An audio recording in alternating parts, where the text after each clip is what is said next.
అందరికీ నమస్తే అండి. నేను మీ సింధుని. ఇవాళ ఇంట్లో అందుబాటులో ఉన్న వస్తువులతోని ఇలా సింపుల్‌గా, టేస్టీగా తందూరి చికెన్ ఐరన్ తవా పైన ఎలా ప్రిపేర్ చేసుకోవాలో ఇప్పుడు చూద్దాం. ఇందుకోసం ముందుగా చికెన్ జాయింట్ పీసెస్ అయితే తీసుకుందామండి. నెక్స్ట్ తందూరికి కావాల్సిన మసాలానైతే ప్రిపేర్ చేద్దాము. మనకి జాయింట్ పీసెస్ అనేది ఒక హాఫ్ కేజీ వరకు ఉంటాయండి. ఇందుకోసం ఒక 2 స్పూన్స్ వరకు అల్లం వెల్లుల్లి పేస్ట్, 1 స్పూన్ మిర్చి పౌడర్, 1 స్పూన్ ధనియా powder, half spoon pepper powder, half spoon garam masala, టేస్ట్‌కి సరిపడా సాల్ట్, ఒక 3-4 స్పూన్స్ వరకు కర్డ్ యాడ్ చేసుకుందామండి. నెక్స్ట్ ఇందులోనే ఒక హాఫ్ లెమన్ స్క్వీజ్ చేసుకుందాము. నెక్స్ట్ ఇందులోనే ఒక 1 టేబుల్ స్పూన్ వరకు ఆయిల్ యాడ్ చేసుకొని ఇలా మసాలా మొత్తాన్ని బాగా మిక్స్ చేసుకుందామండి. ఇలా మిక్స్ చేసినటువంటి మసాలాని మనం ముందుగా తీసుకున్నటువంటి చికెన్ ముక్కలకి బాగా పట్టించి ఒక హాఫ్ అన్ అవర్ అలా పక్కన పెట్టుకుందాము.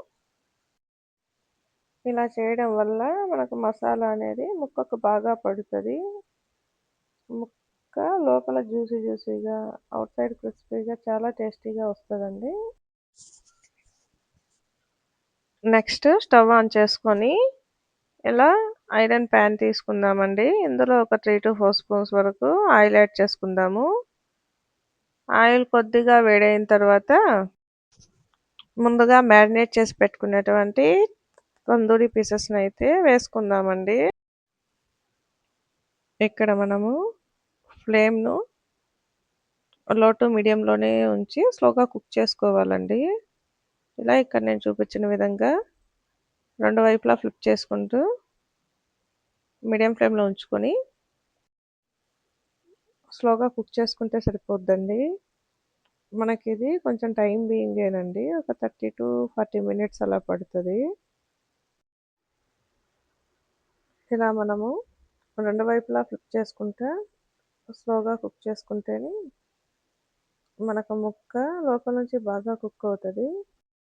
అంతేనండి, ఇంట్లోనే ఇలా సింపుల్గా టేస్టీగా తందూరి చికెన్ చేసుకోండి. ఒక్కసారి ఇలా ట్రై చేయండి. బయట కొనే వాటి జోలికి అస్సలు వెళ్ళరు, అంత టేస్టీగా ఉంటుంది. మీరు ఎప్పుడైనా తందూరి చికెన్ చేయాలనుకుంటే ఇలా ఓసారి నా స్టైల్లో ట్రై చేయండి. ఈ వీడియో కనుక మీకు నచ్చినట్లయితే లైక్ చేయండి, షేర్ చేయండి, సబ్స్క్రైబ్ చేసుకోండి. Thank you for watching.